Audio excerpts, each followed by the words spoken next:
Boa tarde, crianças! Tudo bem com vocês? Eu espero que sim. Hoje nós iremos reconhecer, identificar e reproduzir o som de alguns animais. Será que vocês conhecem? Vamos ver. Você conhece esse som?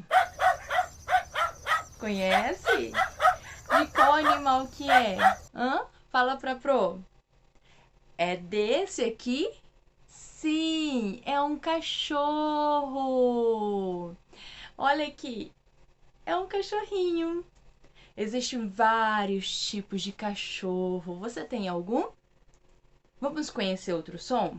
Outro som de outro animal? Escuta.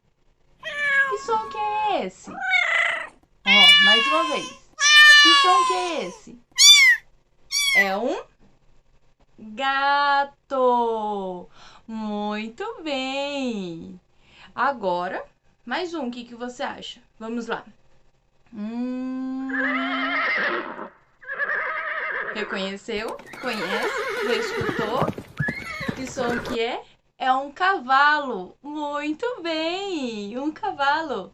Quer tentar fazer o som do cavalo? Tenta fazer aí o som do cavalo na sua casa. Mais um. Que som que é?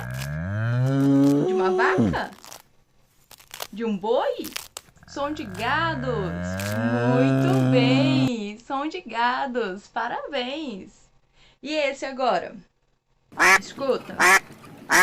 Que som que é? É um pato? Um pato. E como que o pato faz? Faz aí pra Pro. Como que o pato faz? Muito bem. E agora mais um. Que som que é? Que som que é esse? É um porco? Um porco. Joia! E agora o último. Vamos escutar o último. Que som que é? Da galinha! Muito bem! Parabéns para vocês. O que vocês acham de reproduzir esse som? Significa vocês imitarem e fazerem o som desses animais, ok?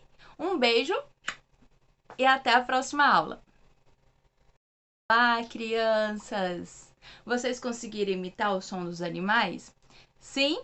O que vocês acham de pedir para o papai e para a mamãe gravarem um vídeo, um áudio ou tirar uma foto de vocês imitando os animais e mandar para a Pro? Eu ficarei muito feliz de receber esses vídeos, as fotos e os áudios de vocês. Um beijo e até a próxima aula!